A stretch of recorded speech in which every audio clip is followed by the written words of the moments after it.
টাকা ইনকাম করা না এত সহজ না।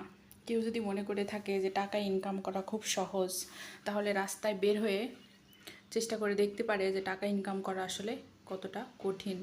কারো মাথার উপর বসে ভর করে খাওয়া খুব সহজ, মুখে বড় বড় কথা বলা খুব সহজ, কিন্তু নিজে ইনকাম করে নিজে খাওয়া এবং আরও কয়জনের ভরণ পোষণের দায়িত্ব নেওয়া খুব কঠিন। তো এই জিনিসটা যারা বুঝেনি তারা বড় বড় কথা বলতে খুব স্বাচ্ছন্দ্য বোধ করে, মুখে যখন যা আসে তাই বলে দেয়। অর্ধেক রাস্তায় যখন চলে আসছি, নিজের কাজ নিজের কর্তব্যের কাছে কখনো আমি ফাঁকি দেই না। যদি আমি মন থেকে বলি যে হ্যাঁ আমি আজকে এই কাজটা করব, বা আমি কাউকে কথা দিয়েছি আর সেটা যদি আমি মন থেকে নিজের সাথে মনে করি যে হ্যাঁ এটা আমার করা উচিত, তাহলে সেটা আমি 100% দিয়ে করার চেষ্টা করি। যখন ঘর থেকে বের হয়েছিলাম তখন তীব্র রোদ, ভেবেছিলাম আজকে আর বৃষ্টি হবে না। কিছু দূর আসার পরে এত বৃষ্টি যে গাড়িতেও কুলায় না। নেমে একটা দোকানে অনেকক্ষণ দাঁড়াইছিলাম, দোকানের কাছ থেকে একটা পলিথিন নিয়ে সেই পলিথিনটা মাথায় ইউজ করেছি, কারণ বৃষ্টির পানি পড়ার সঙ্গে সঙ্গে আমার জ্বর চলে আসে।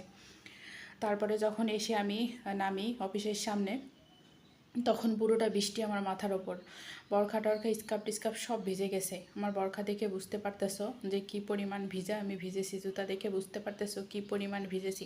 তবুও আমার পা কিন্তু থেমে নেই, আমার স্পিড কিন্তু সব সময় আগের মতোই, যেমন এনার্জি আগে ছিল এখনও তেমনও আছে।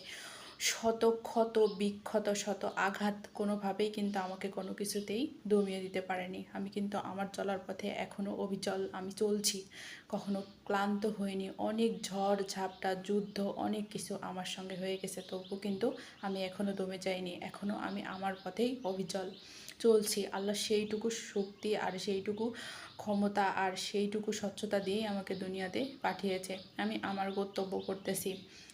অবশেষে বের হয়ে চলে এসেছি। দুই একজন স্টুডেন্ট বৃষ্টিতে ভিজে ভিজে যাচ্ছে আসতেছে, খুব মায়া লাগতেছে দেখে।